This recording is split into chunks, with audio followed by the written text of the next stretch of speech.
Olá a todos! Bem-vindos ao Andviscast.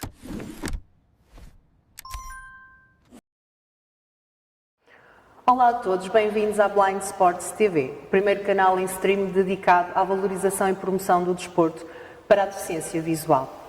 Na Blind Sports TV queremos dar voz, queremos mostrar talento, queremos contar histórias que inspiram. E é neste sentido que surge o Andviscast, em parceria entre a Andvis, Associação Nacional de Desporto para a Deficiência Visual, e o INR, Instituto Nacional para a Reabilitação. Mais que um conjunto de entrevistas, queremos contar histórias que realmente têm impacto, contar as experiências, os conhecimentos, mas também os anseios e as preocupações daqueles que no dia a dia contribuem para uma sociedade mais inclusiva, mais justa e mais acessível. E hoje tenho aqui comigo uma pessoa muito especial que se dedicou nas últimas décadas à promoção do desporto adaptado em Portugal. Além do seu grande conhecimento, tem uma coisa única, que é a capacidade de juntar e unir as pessoas em prol de uma causa. Ele é atleta, é professor de Educação Física, dirigente, ex-presidente da Federação Portuguesa de Desporto para Pessoas com Deficiência, atual presidente da mesa da Assembleia da Andvis. É uma honra ter hoje aqui comigo o Dr. Mário Lopes. Mário, muito obrigada por ter aceito este convite para estar aqui hoje connosco. E sem mais demoras perguntava-lhe, o desporto para pessoas com deficiência em Portugal, para si e de uma forma geral, o que é que nos pode dizer? Bom, antes de mais começar com... isto foi uma introdução muito exagerada, mas pronto. Muito obrigado. Merecida. Muito obrigado pelo convite, também um prazer estar aqui. Desporto para pessoas com deficiência em Portugal. Eu acho que temos vindo a percorrer, assim, uma série de caminhos que têm sempre muito boas intenções, mas que nem sempre têm sido escolhidos com a maior das preparações. E isto já vem de há bastante tempo. Nós sabemos que, idealmente, no mundo ideal, as pessoas com deficiência estarão em ambientes inclusivos a praticar desporto, assim como nas outras circunstâncias, no trabalho, na escola, por aí fora. Mas acho que nem sempre os passos que foram dados, eu diria talvez nesta última década e qualquer coisa, foram com as bases absolutamente consolidadas. Ou seja, mais concretamente, nós sabemos que, por vezes, associações, entidades como a Andvis, mas também as outras associações nacionais de desporto das outras áreas de deficiência, têm um papel absolutamente crucial, da mesma maneira que a ACAPO e as outras associações de pessoas com deficiência, com as várias deficiências, porque são essas pessoas que, apesar de tudo, estão mais no terreno, estão mais próximas dos problemas do dia-a-dia. E quando nós falamos em desporto, quer dizer, pronto, acho que não há ainda nenhum desporto que seja feito sem a presença de pessoas. Sim, senhora, há a colombofilia, há o hipismo, em que se calhar não sabe bem quem é o atleta, mas pronto, mas está sempre lá presente. É um construto social dos humanos, não é? E, portanto, as pessoas estão sempre no centro disto, tudo, e nem sempre isso é tido em consideração. Há passos que foram demasiado apressados, há entidades que, por motivos que não necessariamente os melhores, quiseram avançar para isto, mas depois, quer dizer, é uma questão de quê? De responsabilidade social, é uma questão de ficarmos bem na fotografia, é uma questão de dizermos que temos também estas pessoas, mas depois na prática. Está a base do desenvolvimento desportivo a alargar-se? Tenho dúvidas. Está o topo, o altíssimo rendimento, os paralímpicos, os campeões do mundo a aumentar? Não sei. E as coisas estão absolutamente ligadas. Os dados dizem-nos que não é? Que nós cada vez temos menos jovens, cada vez a população está mais envelhecida e menos pessoas também com deficiência a praticar desporto. O que nem sequer, e isso nem sequer advém do facto de haver mais ou menos dinheiro. Isto às vezes são decisões políticas, tem a ver com questões estratégicas mais do que com recursos financeiros. Sabemos que ainda agora, novamente, houve um reforço, quer da preparação olímpica, quer da preparação paralímpica. Pode ou não, e eu desejo que sim, que tenha todo o sucesso do mundo e que altere grandemente este panorama. Mas ainda há muito a fazer. Gostava, respondendo diretamente à pergunta e não deixando passar só esta mensagem mais negativa, não há dúvida nenhuma que, apesar de tudo, com os esforços de tanta gente e de tantas instituições, de uma comunidade inteira, que é o nosso país, as coisas melhoraram em variedíssimos aspectos, imenso, nos últimos 30, 40, 50 anos, não é? Mas pronto, mas acho que, estando nós a falar de desporto, é importante que continuemos a ser exigentes. E é importante também focar o que podemos construir melhor e não só o que já está bem construído. Mas a verdade inquestionável não é que o desporto faz maravilhas, aqui no caso das pessoas com deficiência visual, acredito que ainda mais. Podes falar-nos um bocadinho da tua experiência pessoal? Eu quando tive pela primeira vez contacto com o goalball, apesar de eu ser licenciado em Educação Física, francamente tive 2 cadeiras de desporto para pessoas com deficiência, mas não tiveram uma componente prática na altura. Portanto, eventualmente eu teria ouvido falar em goalball, mas se calhar depois na revisão para os exames, se calhar escapou-me, porque eu não sabia o que era goalball. Tive o meu diagnóstico por volta dos 22 anos e nessa altura aproximei-me na altura tinha mudado recentemente para a área do Porto, para a zona do Porto, e aproximei-me da ACAP Porto. Tinha acabado a minha carreira, digamos assim, de futebolista, durante algum tempo semi-profissional, diria eu, em que, pronto, eu estive 12 anos federado como futebolista e também ali no meio acumulei com 2 anos no voleibol, também federado, mas depois a visão já não era mesmo, de forma alguma, já conseguia gerir o meu desempenho desportivo com o déficit de visão que é progressivamente piorando.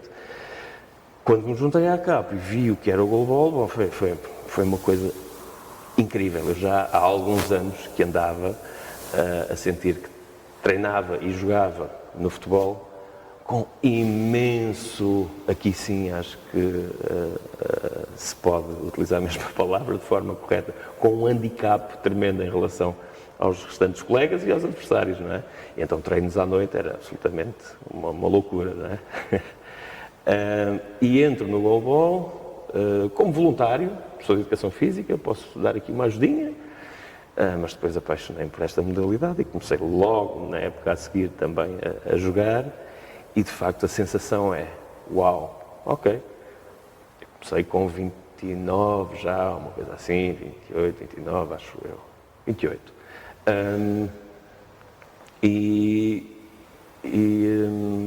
pronto, a sensação foi exatamente esta. Eu agora, se calhar aqui o único fator que conta é a idade, já não tenho 18, já não tenho 20, não é? Mas o meu sucesso vai estar integralmente relacionado com aquilo que eu for capaz de aprender e melhorar. Ou seja, a deficiência deixou de ser uma incapacidade. Eu sei que são conceitos que às vezes as pessoas confundem um bocadinho. A deficiência eu tenho, é uma coisa física. A incapacidade depende dos contextos. Exatamente. E aquele contexto fez-me sentir, uau, isto é desporto a sério, isto é entusiasmante, é divertido, é uma situação de ligações sociais extraordinária e pronto, sinto-me aqui bem. É verdade, porque o desporto é mais que desporto, não é? Também comunidade, amigos, relações sociais, não é? Que são também tão importantes. Aprendizagens em todas as áreas possíveis. Eu há uns tempos ouvi um podcast também em que estava o Alexandre Almeida, em que ele refere aquelas coisas que no balneário a gente vai conversando, não é? Olha, já viste aquele novo produto de apoio que existe? Como é que se utiliza o leitor de ecrã, não sei o quê? E sabes que há uma versão gratuita? Estas pequenas coisas é no balneário e a gente conversa. Já que nos falas em balneário, alguma história que gostarias de partilhar connosco, que te tenha ficado assim particularmente? Bom, com certeza dezenas, mas a primeira que me ocorre é de facto, quer dizer, eu costumo dizer que eu às vezes, eu não tinha nenhuma sensibilidade sequer, lá está, o meu diagnóstico já foi como jovem adulto, não é? E eu não tinha nenhuma sensibilidade especial, talvez até mesmo muito pouca sensibilidade, para as questões das pessoas com deficiência. Não tenho problema nenhum em admiti-lo. E então, tenho duas, foi logo se calhar na primeira semana de treinos na ACAP do Porto, na altura, em 2004, em que eu percebi, quando está uma pessoa cega, virada para o espelho e a pentear-se e a rir, agora já estou muito bem. Aquilo para mim foi uma coisa, eu não estava à espera, que sentido de humor, estas pessoas, a sério, burrice toda minha, não é? Eu Que incrível, não é? acho Na altura, que incrível que esta incrível situação. este sentido de como é que estas pessoas conseguem gozar com a própria deficiência. Eu acho que isto é o exemplo do preconceito, não é? Eu era preconceituoso, ali fez-se Nós o clique. Mas criamos por que raio? estereotipias, não é? Na nossa cabeça, crenças que nem sempre são verdadeiras. A gente não pensa nisto, são coisas que se instalam, não é? Depois a gente parte daí. Da mesma maneira, eu comecei, era assim um bocadinho corpulento, e era defesa central no futebol, não sei o que era, até tinha um bocadinho de força. Mas eu dou por mim nos treinos a mandar a bola com um bocadinho, mais devagar para não magoar aquelas pessoas. Até que eu depois ouço eles ali a falarem um bocadinho entre eles. Epá, este novo treinador remata muito devagarinho. Eu ouvi-os a falar entre eles. Mais outro clique.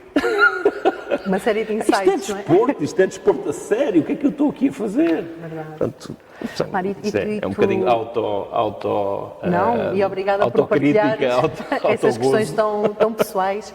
Mas dizias há pouco, fiquei aqui a pensar nisto, dizias há pouco, começaste com 29 anos, acreditas que, e começaste muito bem, porque passaste pela Seleção Nacional, jogas há muitos anos, jogaste a um alto nível, acreditas que isso foi também as experiências anteriores que tiveste a possibilidade de ter? Acreditas que as aulas de educação física, o facto de poderes ter passado por uma modalidade federada como o futebol também te deram ferramentas para isso?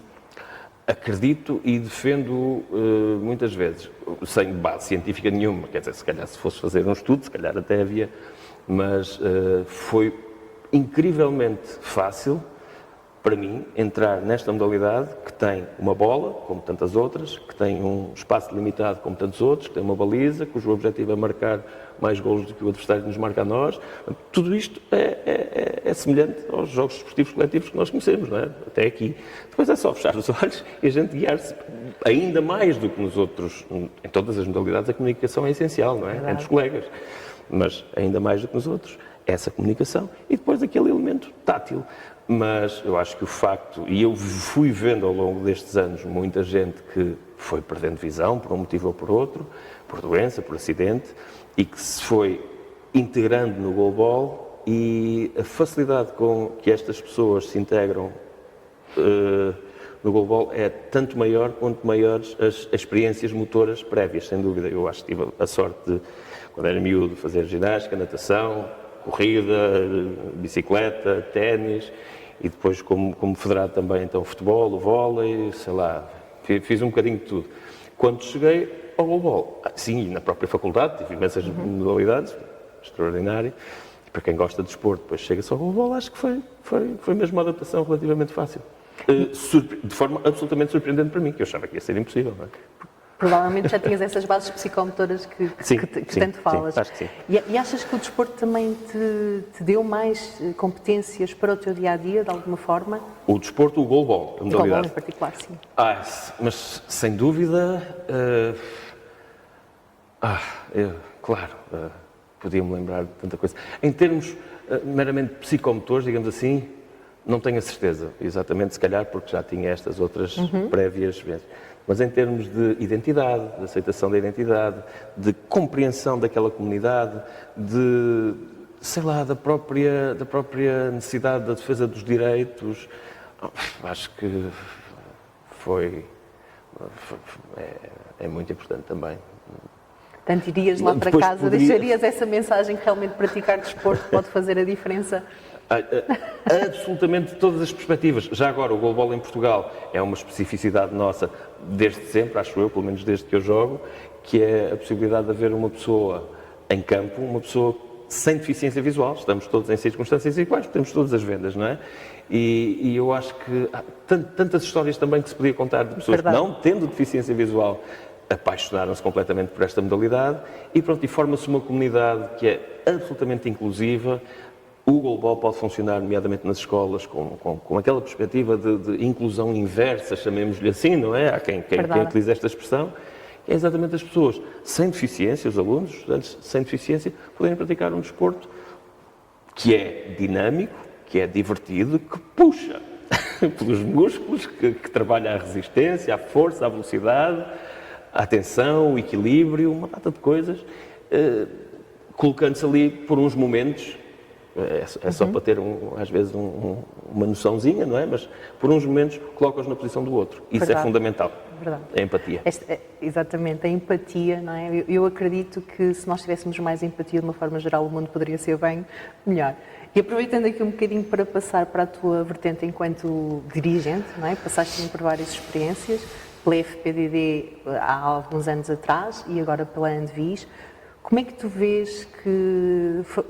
Quais é que foram as maiores conquistas, mas também as maiores dificuldades que tu passaste enquanto dirigente nesta área que é bonita, nós gostamos muito de falar, mas nós sabemos também que é muito exigente e difícil por vezes. Eu se calhar, a maior conquista de todas foi que quando eu entrei, na altura, pronto, suponho que faziam isso com os novos titulares das várias federações, não é? Tive ali algumas entrevistas, programas de comunicação social, mas depois também as conversas que eu ia ouvindo de pessoas, algumas que eu estava a conhecer, outras que já conhecia, e a questão era, fará ainda sentido a FPDD? Deverá ou não a FPDD acabar? Bom, sinceramente, vou dizer isto com toda a sinceridade, se eu fiz tudo o que gostava de ter feito, não. Se eu tinha capacidade para fazer tudo o que gostava de ter feito, não. É a autoavaliação que eu faço, sem dúvida nenhuma. Mas posso dizer que passados 12 anos de eu ter entrado, a FPDD está aí, se calhar, de muito boa saúde e não é só por estar de boa saúde, não é só defender aquela extraordinária organização, mas é porque faz sentido. Ainda vai fazendo sentido. Há outras alternativas. Claro que sim. E eu estive sempre de mente aberta em relação a todas as outras possibilidades. Mas a verdade é que, se temos a ACAP, vamos pegar aqui na deficiência visual por facilidade, se temos a ACAP, se temos a Andevis, mas depois temos a Federação Portuguesa de Atletismo, se temos a Federação Portuguesa de Natação, se temos a Federação Portuguesa de Futebol, tudo bem, comuniquemos todos, mas é preciso que haja ali uma entidade que seja a charneira e que sabe dizer à Federação de Atletismo, porque até em termos estatutários e em termos legais estão ao mesmo nível, que saiba dizer à Federação de Atletismo, olha, vocês têm que ir falar com a Andevis para poderem trabalhar melhor, vocês têm que ir à ACAP, porque eles até têm aquele material e aquele conhecimento e aqueles livros que vos podem passar, por exemplo. Portanto, acho que só o facto de se ter... eu acho que vou dizer assim, ressignificado o papel da FPDD foi interessante. Depois há outra coisa também que foi o facto de termos conseguido juntar o conhecimento académico. Portanto, há variadíssimas unidades de investigação em desporto e deficiência, em educação física adaptada e por aí fora, mas estavam muito dispersas. Acho que foi um papel muito importante da FPDD na altura, com a criação quer da revista científica, quer do congresso e do prémio também, incluir mais para conhecer mais para incluir melhor, assim é que é, e que ainda também está aí, aliás, que a Márcia foi vencedora de uma edição, não é? Já não estava eu como presidente na altura. E pronto, acho que foi assim uma coisa que perdurou e que terá feito algum sentido. Dificuldades, não me esqueço. Entrei em 2013 para vice-presidente e logo em 2014 fui chamado, entre aspas, eu é que avancei, não é? Mas a assumir a presidência. E vocês toda a gente se lembra do que foi aquele período antes de 2013, ali entre 2010, 2013, 2014, 2015, ou seja, durante todo o tempo em que ele esteve, foi um período de vacas magras, como se costuma dizer. Não havia muito dinheiro, não havia muito investimento. Não, e mais, não havia muito investimento público, forçosamente, teve que haver cortes nos orçamentos, sabemos todas as condições em que o país e o mundo estavam, mas depois também se notou muito a partir dali, uma coisa a que os meus antecessores, acho eu, até certo ponto, pelo menos estavam bastante habituados, que era sempre um financiamento dos privados bastante interessante. Mas naquela altura os privados também começaram a sair. E isso foi, pronto, de facto, além de todas depois, porque se trata de uma federação multidesportiva e multi-área de deficiência, a necessidade de fazer ali acordos e consensos não, mas pelo menos compromissos, esta necessidade de conversar com as pessoas e com as várias instituições que naturalmente têm interesses diferentes, têm personalidades diferentes, foi um enorme desafio, Difícil. mas vai-se fazendo. E é assim que tem que ser, as instituições são as instituições, têm o seu valor intrínseco, as pessoas passam, as instituições ficam, é isso. E é um grande clichê, mas a verdade é que tudo bate na comunicação, não é? Falar, colaborar, tentar perceber. Não é, embora o dinheiro seja muito importante e sem ele não fazemos nada, ter pessoas que efetivamente consigam chegar às outras pessoas também é muito importante. Sim, sim. Até porque, quer dizer, acho que a perspectiva que se tentou na altura levar para a Federação era muito esta, que acho que já existia de alguma forma, mas ali também não havia outra hipótese, não é? Nós queremos levar o desporto para pessoas com deficiência, o desporto para todos, a vários locais do país, a todos os locais do país, se possível, de acordo com a cultura desportiva de cada um dos locais, portanto, quais são as alternativas para pessoas com deficiência, e se a cultura desportiva do Distrito de Aveiro é o ciclismo, o que é que se pode fazer ali que tenha a ver com ciclismo para pessoas com deficiência? Porque se a família toda pratica ciclismo, porque é que aquela pessoa que tem deficiência vai ficar sem essa possibilidade? Enquadrar culturalmente E também. enquadrar culturalmente também. E depois, acima de tudo, aproveitar a capacidade instalada, que são estádios, pavilhões, piscinas, conhecimento, recursos humanos, programas de financiamento que já estavam instalados, digamos assim. Portanto, aproveitar o que já existe. E muitas vezes isto tem muito mais a ver com estabelecer sinergias do que propriamente estar à espera que surja agora um grande bolo e que vai resolver tudo. Raramente é assim, e raramente é assim em Portugal como no resto do mundo. Precisamos de colaboração, mais Claro, colaboração. claro. Mário, e agora, enquanto Presidente da Mesa da Assembleia da Andevis, o que é que vês que a Andevis também tem feito de bom e o que pode continuar a fazer para promover aqui, especificamente, o desporto para a deficiência visual? Claro que o que tem feito de bom, logo à partida, quanto maior for o leque das modalidades oferecidas, melhor. Se as modalidades que são oferecidas cobrirem toda a tal pirâmide do desenvolvimento desportivo, que pode levar aos Paralímpicos, como é o caso, por exemplo, do goalball, pode ser que em breve consigamos lá estar, era extraordinário, mas depois também na base das bases, em que as pessoas querem praticar desporto só por recreação. Isso pode ser uma caminhada, pode ser dança, pode ser yoga, pode ser até o showdown visto de uma perspectiva meramente recreativa, não é? Exatamente. Mas ao facto, depois de termos o futebol para cegos, depois termos o showdown, depois podermos ter outras modalidades, eu acho que essa abertura do leque é extraordinária. O goalball, eu acho, é a minha modesta opinião e tenho a certeza que há outras pessoas que sabem muito mais do goalball internacional do que eu, mas dá-me a impressão que temos as competições, as várias competições que temos, mas pronto, o campeonato, provavelmente um dos campeonatos mais interessantes da Europa, mais equilibrados, mais bem organizados. Aliás, isso só estou a supor, mas acho que é capaz de ser consensual, muito bem organizados e com competição bem estruturada. Depois aquela possibilidade também de haver uma segunda divisão, de haver cada vez mais espaço para, quer os jovens, bom, basicamente as pessoas que têm menos oportunidades de praticar a um determinado nível de desempenho, jovens, pessoas mais velhas, já me incluo aqui, obviamente, não é? Séniores. Não vamos dizer desde quando é que estamos aqui. Mulheres, etc. Portanto, há cada vez mais os vários tiers em que as pessoas podem ter um espaço para competirem de acordo com a sua capacidade naquele momento e o seu desejo. Quer dizer, há pessoas que não querem envolver-se ao nível mas querem continuar ativos. E é importante percebermos isso, não é? A especificidade e o que cada um quer, sem também impormos uma prática desportiva obrigatória. Sim, há espaço para tudo. Mário, e tu, enquanto pessoa, perguntei-te mais enquanto dirigente, agora enquanto pessoa, o que é que vês que podemos fazer mais pelo desporto em Portugal? Andevis. De uma forma Todos, geral. nós, Vamos pensar enquanto agora. comunidade. Exatamente. Isto é um caminho, como é que se chama? Eu lembro-me de ouvir há uns tempos numa conferência o professor David Rodrigues a falar, e eu, entretanto, acho que não vou dizer mal, é o mito de Sísifo, que é, isto é uma bola, é uma pedra muito grande que a gente está sempre a empurrar montanha acima, mas temos que continuar, se a gente se distrai um bocadinho a bola vem por aí abaixo. Portanto, o continuar naquilo que já está bem feito, se calhar é o fundamental, não deixar cair o que de bom já existe, apesar das imensas ameaças que nós cada vez mais vamos vendo nesta sociedade pouco empática, como falávamos há bocadinho. Portanto, isto há de chegar aqui algumas ameaças, mas a gente vai continuar a saber lidar com elas, não é? Pois em termos de evolução, é conseguir chegar ao maior número de pessoas possível, a mensagem. Há quem diga que já não faz sentido estarmos a fazer consciencialização. Isso já é outra fase antiga, da altura dos direitos civis. A consciencialização já não se usa.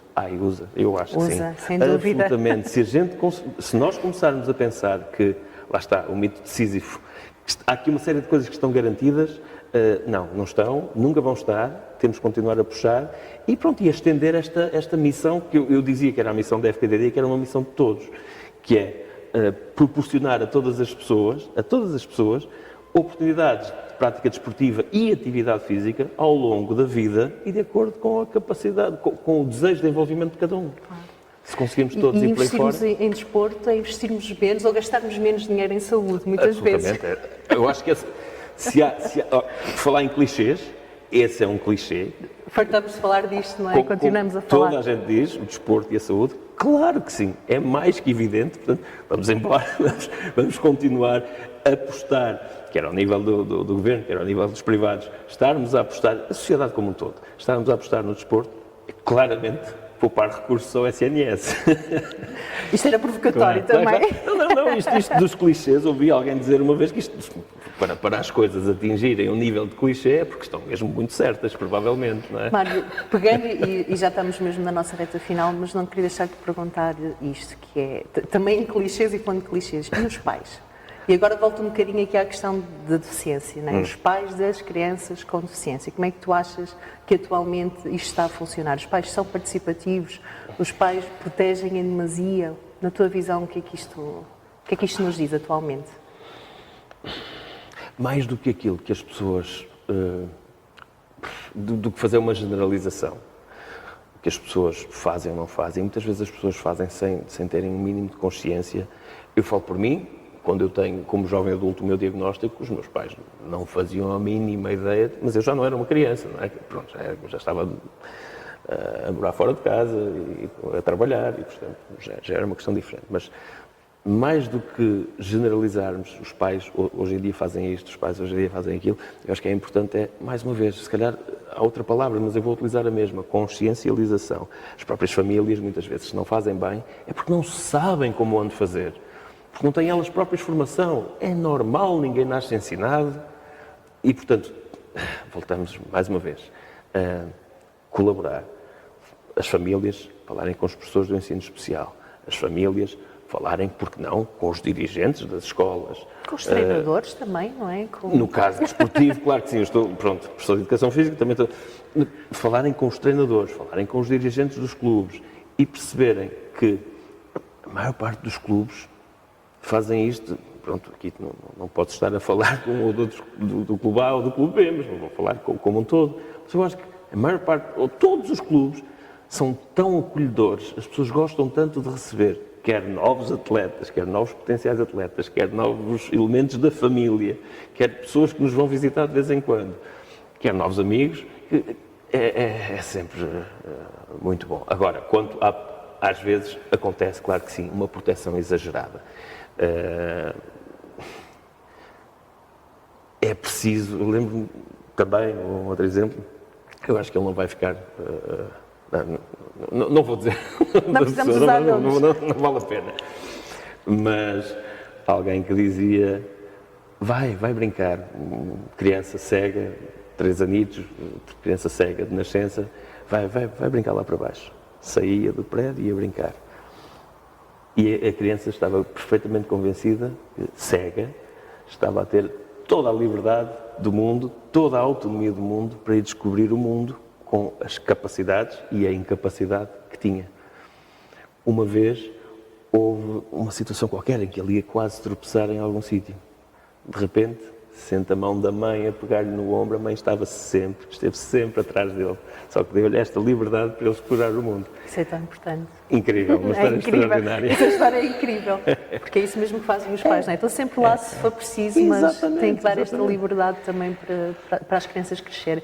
E eu diria que isto até, atualmente, é para todas as crianças, não é? Deixar um bocadinho os videojogos e o sofá e fazerem mais atividades, irem mais à rua, não é? Não esquecem desta proteção que falaste. Pois, mas como é que se diz? A sobreproteção era isso que eu me referia há bocadinho, uma sobreproteção é que muitas vezes é limitativa, não é? E de facto imagino que hoje em dia muitas crianças, algumas famílias, acaba por ser mais fácil, efetivamente. Essa sobreproteção acontece por defeito.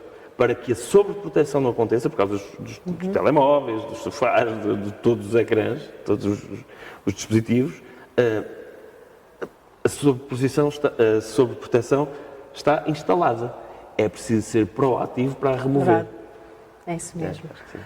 Mário, e agora é mesmo a reta final, prometo, e se tu pudesses deixar uma mensagem que pudesse chegar a toda a gente no nosso planeta, algo impactante na rádio, na televisão, em tudo que é outdoors, o que é que tu dirias? Esta é difícil. Ok. Assim, vou dar duas, uma mais brincalhona e Claro outra, que sim, e outra menos, está bem? O desporto é das atividades mais extraordinárias que pode haver para todos. Toda a gente sabe disto. O desporto não é um reino perfeito onde tudo é perfeito. Faz parte. Aprende-se muito da vida, porque a vida também não é assim. Aprende-se muito da vida no desporto. E o desporto é para todos. E, portanto, vamos todos, enquanto comunidade, organizar-nos para proporcionar desporto para todos, porque a sociedade toda, como um todo, vai ser mais saudável, vai ser mais coesa, vai provavelmente ser mais empática, vai ser mais coesa no sentido em que se resolvem questões de regulamentos, de cumprimento de regulamentos, de pequenas coisas. É isso que se faz no desporto, no dia-a-dia, de forma voluntária e prazerosa. Mas pronto, agora uma mensagem mais curta e por brincadeira. Mensagem, só porque um adulto usa uma bengala branca não significa uma autorização tácita para ser tratado por tu. Bem, Mário, terminamos aqui em grande. E olha, e antes de nos irmos embora, queria-te deixar aqui a nossa mascote, já a conheces, não é? É a Iris. É Iris, claro. Para Muito quem obrigado. nos acompanha lá em casa, não é? Iris é um felino, íris de olho, não é? De uma parte do olho. E a bengala, portanto, faz de vendas, faz de raquetes, representa todas as modalidades que nós podemos fazer para a deficiência visual. Deixo também aqui uma bolinha que diz muito, uma bolinha de goalball, que neste momento é o nosso símbolo da ética e do fair play, como tu falaste tanto também do desporto, ajuda-nos a criar valores e os valores fazem de nós uma sociedade mais empática. Mário, muito obrigada por ter estado aqui a conversa connosco.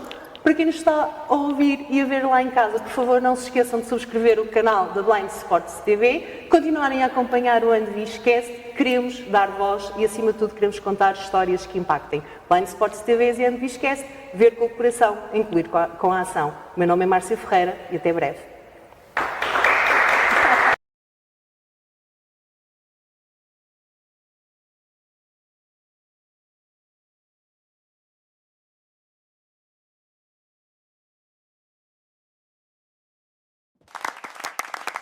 Espero-vos no próximo episódio. Mas primeiro, subscrevam o nosso canal.